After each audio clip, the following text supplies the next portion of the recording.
เอาดิมาอันเคลียร์ตึกคลาจ้ามาជួយមានអីនិយាយគ្នាសាមគ្គីគ្នា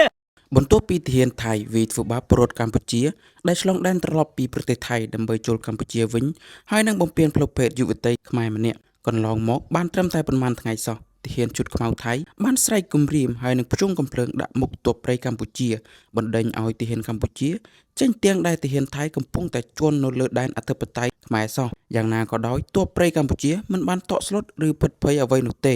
ហើយថែមទាំងស្រែកបណ្ដេញទាហានថៃឲ្យចេញទៀតផងពុកម៉ែបងប្អូនមួយរយៈនេះគឺឃើញថាទាហានថៃកំពុងតែកូវឹកខ្លាំងមែនទែននៅលើដែនអធិបតេយ្យរបស់កម្ពុជាកាលពីថ្មីនេះគឺទាហានឈុតខ្មៅថៃកំពុងតែដៅកគុកមែនទែនដោយស្រែកគំរាមមកលើទាហានកម្ពុជារបស់យើងហើយនឹងបានបណ្ដេញទាហានកម្ពុជារបស់យើងដែលលោកកំពុងតែឈរជើងការពារដែនអធិបតេយ្យភាពរបស់កម្ពុជាក៏ប៉ុន្តែទាហានកម្ពុជាយើងពុំបានខ្លាចភ័យតក់ស្លុតអ្វីនោះទេហើយក៏បានស្រែកដេញទាហានថៃចេញទៅវិញបាទហើយលោកបានប្រាប់ថាសាមគ្គីគ្នាបាទជាបន្ទាប់យើងនឹងទៅមើលលោកសុបលៈកាញ្ចនៈគុណឌីតើលោកបានលើកឡើងអ្វីខ្លះជាមួយនឹងទ័ពថៃនិងនាយករដ្ឋមន្ត្រីថៃបន្ទាប់ពីមានរឿងរ៉ាវជាច្រើនដែលឆ្លងកាត់មកនេះបាទនាយករដ្ឋមន្ត្រីថៃរស់នៅក្រោមសម្ពុតរបស់ជាតិនិយមនិងជ្រកក្រោមកងទ័ពលោកសុបលៈកាញ្ចនៈគុណឌីជាអតីតអ្នកសារព័ត៌មានមួយរូបដែលលោកបានលើកឡើងអំពីបញ្ហាពាក់ព័ន្ធជាមួយនឹងលោកអនុทินឆានវីរគុណដែលជានាយករដ្ឋមន្ត្រីថៃធ្វើការក្រោមសម្ពុតរបស់ជាតិនិយមនិយាយនឹងបានន័យថាម៉េចតើលោកចង់ឌីលប្រដៅឬក៏លោកចង់និយាយរឿងដែលអនុทินធ្វើអីមិនកើតអញ្ចឹងណាបងប្អូនតោះយើងទៅតាមដានទាំងអស់គ្នាថាតើកាញ្ចនៈគុណឌីបានលើកឡើងអ្វីខ្លះសុបលៈអានបញ្ហាខ្មែរថៃក្នុងដៃរដ្ឋាភិបាលលោកអនុทินក្រមស្រមោលកងទ័ពតើសន្តិភាពនឹងដល់ទីបញ្ចប់នៃការពន្យាពេលឬអានេះកើតចោលជាសំណួរមុននឹងគាត់អត្ថាធិប្បាយអ្វីខ្លះទៅបានកើតចោលជាសំណួរនេះឡាអូនយើងទៅដឹងបងប្អូនបន្តទៀតបាទការចុះហត្ថលេខាលើកិច្ចព្រមព្រៀងសន្តិភាពរវាងកម្ពុជាថៃតែមានសហរដ្ឋអាមេរិកនិងម៉ាឡេស៊ីជាសាក្សីកាលពីថ្ងៃទី26ខែតុលាត្រូវបានគេមើលឃើញថាជាសញ្ញាល្អប្រសើរសម្រាប់ទំនាក់ទំនងកម្ពុជាថៃបន្ទាប់ពីឆ្លងកាត់ព្យុះភ្លៀងដ៏ធំក្នុងរយៈពេលជាច្រើនទសវត្សរ៍ប៉ុន្តែទំនាក់ទំនងរបស់ប្រទេសទាំងពីរបានធ្លាក់មកដល់ចំណុច0បាទឬក៏ថាធ្លាក់មកដល់ចំណុចផុយស្រួយម្ដងទៀតបន្ទាប់ពីរយៈពេលត្រឹមតែ2សប្តាហ៍ប៉ុណ្ណោះនៅពេលដែលអាជ្ញាធរថៃបានបញ្ជាឲ្យផ្អាកកិច្ចព្រមព្រៀងសន្តិភាពដោយហេតុផលថាទាហានថៃ2នាក់បានរងរបួសដោយសារគ្រាប់មីនដែលជាយុទ្ធភ័ណ្ឌមិនទាន់ផ្ទុះតែបានបន្សល់ទុកជាបន្តបន្ទាប់មកគឺមានការប្រកាសពន្យាពេលបញ្ជូនឆ្លើយសឹកកម្ពុជាតែកន្លែងនេះគឺមិនមែនឆ្លើយសឹកទេគឺជាទាហានដែលខាងថៃចាប់ខ្លួនក្រោយបទចាប់បាញ់រួមទាំងការផ្អាកការអនុញ្ញាតឲ្យពលរដ្ឋកម្ពុជាស្នាក់នៅក្នុងប្រទេសថៃផងដែរផ្អាកលែងឲ្យមានការធ្វើប៉ាសពតបន្តទៀតបងប្អូនបាត់ស្នាក់នៅធ្វើការហ្នឹងគឺលែងធ្វើបានទៀតហើយលែងបន្តនៅបានទៀតហើយបាទស្ថានភាពកាន់តែតានតឹងឡើងថែមទៀតនៅពេលដែលកើតមានហេតុការណ៍បាញ់តគ្នារវាងកងទ័ពទាំងពីរភាគីកាលពីរុស្ស៊ីថ្ងៃ12ខែវិច្ឆិកាកន្លងទៅនៅតំបន់ភូមិដងចាកែវភាគីរដ្ឋាភិបាលកម្ពុជាបានអះអាងថាមានអ្នករងរបួសនិងស្លាប់ម្នាក់ភាគីទាំងពីរបានចង្អុលមុខគ្នាទៅវិញទៅមកដោយចោទប្រកាន់ថាភាគីម្ខាងទៀតបានចាប់ផ្ដើមមុនវាត្រូវបានចាត់ទុកថាជាភាពតានតឹងដែលប្រឈមនឹងគ្រោះថ្នាក់នៃការនាំទៅរកសង្គ្រាមមួយជុំទៀតឬក៏ម្ដងទៀតចាប់តាំងពីប្រទេសថៃបានផ្អាកបដូរទៅជារដ្ឋាភិបាលលោកអនុทินមិនបានទេបងប្អូនឌីលអនុทินចំបណ្ដោយដែលលោកអាន់វ៉ាអ៊ីប្រាហ៊ីមនាយករដ្ឋមន្ត្រីម៉ាឡេស៊ីបានទូរស័ព្ទទៅមេដឹកនាំទាំងពីរប្រទេសនៅពាក់កណ្ដាលអាត្រិតថ្ងៃ13ខែវិច្ឆិកាបានបង្ហាញខ្លួនជាព្យាក្រឹតក្នុងការចរចាដើម្បីសន្តិភាពម្ដងទៀតលោកក៏បានសង្កត់ធ្ងន់ថា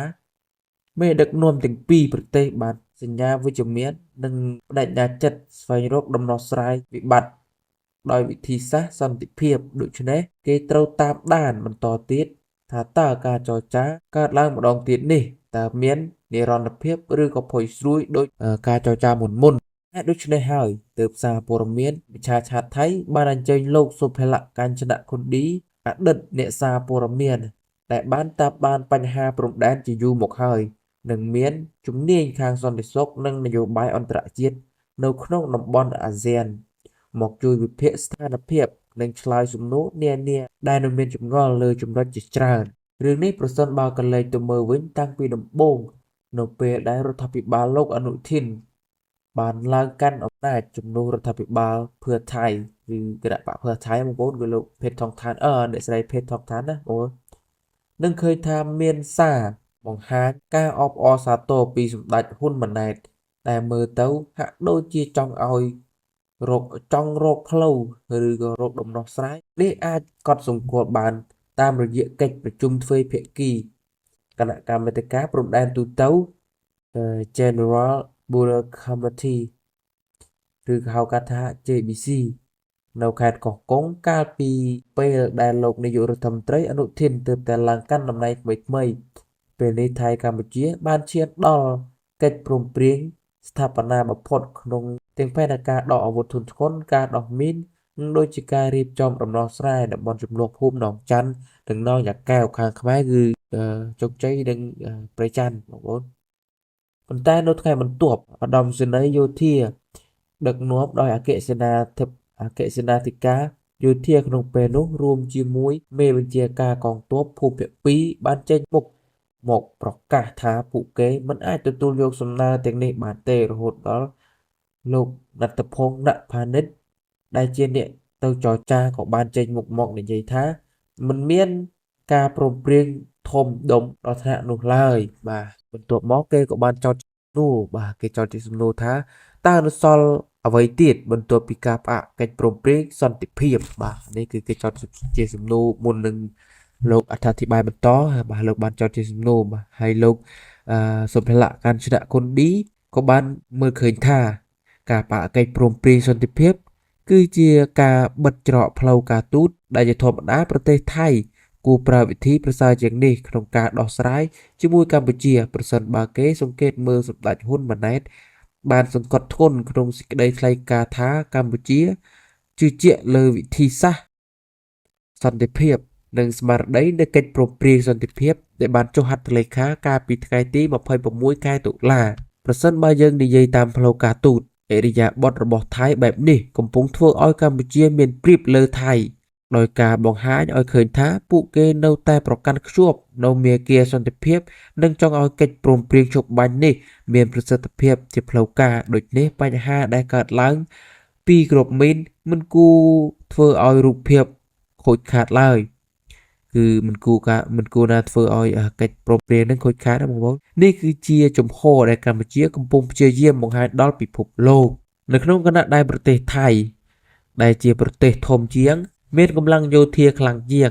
និងមានអំណាចសេដ្ឋកិច្ចជាងបែរជាមិនជឿជាក់សម្បីតែលើកិច្ចព្រមព្រៀងដែលខ្លួនបានចុះហត្ថលេខាវាជាការប្រាប់ឲ្យពិភពលោកដឹងថាប្រទេសថៃមិនមានជំនឿចិត្តនិងមិនគោរពកិច្ចសន្យាដែលខ្លួនបានធ្វើនោះទេហើយកំពុងធ្វើឲ្យថៃបាត់បង់អំណាចការចរចាទូតទៅវិញបាទនេះគឺជាការលើកឡើងរបស់លោកសុភលៈហើយលោកក៏បានបន្តទៀតថាទោះបីជាទំនាក់ទំនងរវាងកម្ពុជាថៃមានយន្តការទ្វេភាគីជាច្រើនក៏ដោយប៉ុន្តែហាក់ដូចជាយន្តការទាំងនោះស្ទើរតែមិនត្រូវបានយកមកប្រើប្រាស់ឡើយបាទនេះគឺត្រូវ 100% បងប្អូនដោយសារតែថៃបានតែសញ្ញេបានតែនិយាយទេតែជាក់ស្ដែងគឺអត់ដែលធ្វើទេបាទនៅពេលដែលមានការប្រឈមមុខនឹងការប៉ះទង្គិចកើតឡើងរហូតដល់មានការរិះគន់និងការទាមទារឲ្យផ្អាកយន្តការទាំងអស់នោះចោលព្រោះតែភាគីកម្ពុជាគ្មានភាពស្មោះត្រង់ប៉ុន្តែសំណួរគឺថាតើយន្តការទាំងនោះប្រើបានដោយសារតែកម្ពុជាពិតមែនឬបាទហើយបន្ទាប់មកលោកក៏បានបង្ហើបសំណួរមួយដែលថាប៉ុន្តែសំណួរគឺថាតើយន្តការទាំងនេះប្រើមិនបានដោយសារតែកម្ពុជាពិតមែនឬបាទនេះគឺជាសំណួរលោកបានចោទទៅសួរនាយករដ្ឋមន្ត្រីរបស់ប្រទេសថៃគឺលោកអនុทินឆានវីរគុណបងប្អូនបាទហើយលោកសុភលៈបានចង្អុលបង្ហាញថាយន្តការទាំងនេះដំណើរការទៅបានដោយសារឆន្ទៈនយោបាយនិងភាពជាអ្នកដឹកនាំរបស់ភាគីទាំងពីរដូចនេះយន្តការផ្សេងមិនអាចដំណើរការដោយខ្លួនឯងបានឡើយគិតចាប់ពីថ្ងៃទី28ខែកក្កដាឆ្នាំ2025ដោយផ្អែកលើឆ្នាំពុទ្ធសករាជដែលបានផ្ដល់បាទនេះក្នុងវងកញ្ចក់គេបានបញ្ជាក់បងប្អូនក្នុងវងកញ្ចក់គេបានបញ្ជាក់ពុទ្ធសករាជឆ្នាំពុទ្ធសករាជឬគណៈកម្មាធិការព្រំដែនថៃកម្ពុជាហៅកាត់ថា JBC ក៏ដោយគឺមានដំណើរការជាប្រចាំប៉ុន្តែនៅពេលដែលព្រមព្រៀងគ្នាបានហើយបែរជាមិនអាចបន្តទៅមុខទៀតបានលោកសូភេឡាបានលើកឧទាហរណ៍ជាករណីដែលភាគីទាំងពីរបានព្រមព្រៀងគ្នាក្នុង JBC គណៈកម្មាធិការព្រំដែនរួមបងប្អូនថានឹងប្រើប្រាស់បច្ចេកវិទ្យាលេដាបច្ចេកវិទ្យាវាស់ចម្ងាយកម្ពស់ដោយប្រើពន្លឺដើម្បីកំណត់ខ្សែបែងទឹកបងប្អូនខ្សែព្រំដែនកំណត់ព្រំដែនលទ្ធផលគឺត្រូវបានប្រជាជននៅក្នុងប្រទេសជំទាស់ដោយហេតុផលថាយើងនឹងបាត់បង់ទឹកដីឬករណីដែលលោកឧត្តមសេនីយ៍ណត្តពងណ៍ណផានិតបានទៅចរចារួចហើយថានឹងប្រើច្រកទ្វារនៅតំបន់ដែលមានភាពតានតឹងទាបនឹងត្រូវបានគេធ្វើបាតុកម្មប្រឆាំងដែរបាទឧទាហរណ៍មួយទៀតដែលច្បាស់លាស់នៅពេលថ្ងៃដំបូងនៃការចុះហត្ថលេខាលើកិច្ចព្រមព្រៀងសន្តិភាពនៅថ្ងៃនោះមានការព្រមព្រៀងគ្នានឹងដកទ័ពជានិមិត្តរូបភ្លាមភាគីកម្ពុជាបានអនុវត្តភ្លាមនៅយប់នោះប៉ុន្តែភាគីថៃបានរងចាំរហូតដល់2ថ្ងៃក្រោយទើបបានចាប់ផ្ដើមអនុវត្តហើយបើមិនមានការសួរនាំទេអាចនឹងមិនធ្វើផងដែរភាគីកម្ពុជាគ្រាន់តែចុះកិច្ចព្រមព្រៀងហើយភ្លាមគឺដកអាវុធធុនធ្ងន់ទាំងយប់នឹងតែម្ដងបាទក៏ប៉ុន្តែភាគីថៃបែរជារងចាំរហូតដល់2ថ្ងៃហើយបើសិនជាគ្មានការសួរនាំទេក៏ប្រហែលជាមិនមានការអនុវត្តផងដែរគឺបើន័យថាប្រហែលជាមិនមានការដកអាវុធទន់ធ្ងន់នឹងផងដែរបាទកន្លែងនេះបើសិនជាលោកអនុធានបានស្ដាប់លឺចុកបណ្ដាបងប្អូននៅពេលដែលស្ដាប់ព័ត៌មានភាគីថៃយើងក៏បាននិយាយថាកម្ពុជាមិនស្មោះត្រង់មិនអនុវត្តតាមកិច្ចព្រមព្រៀងប៉ុន្តែនៅពេលដែលឃើញចង់ឲ្យមានភាគីទី3គឺក្រុមអ្នកអង្កេតការអាស៊ាន Asian Observer Team ឬក៏ AOT ចូលមកត្រួតពិនិត្យយើងក៏មិនអនុញ្ញាតឲ្យពួកគេបំពេញការងារបានពេញលេញដែរចឹងហ៎បងប្អូនតាមពិតទាំងហេតុការគ្រប់មីនឬភូមិដងច័ន្ទក៏ដោយអ្នករាយការណ៍គួរតែជា IOT ប្រទេសថៃត្រូវតែនាំយកភាគីទាំង3មកត្រួតពិនិត្យដោយកម្លាភាពព្រោះថាប្រសិនបើមិនអនុញ្ញាតឲ្យភាគីទី3ចូលទេភាគីថៃក៏និយាយថាកម្ពុជាជាអ្នកដាក់ហើយកម្ពុជាក៏បដិសេធទៅវិញដូច្នេះតើប្រជាជនគួរជឿមួយណាជឿខាងណាវាធ្វើឲ្យបញ្ហានេះគ្មានដំណោះស្រាយតទៀតទោះជាយ៉ាងណាក៏ដោយលោកសុភលៈបានចង្អុលបង្ហាញពីបញ្ហាផងដែរថាយន្តការដូចជា AOT មិនអាចដំណើរការបានដោយសារតែការរឹតបន្តឹងដែលមានច្រើនពីព្រោះពេលដែលពិនិត្យមើល TOR លក្ខន្តិកៈប្រតិបត្តិការដែលថៃបានកំណត់ធ្វើឲ្យ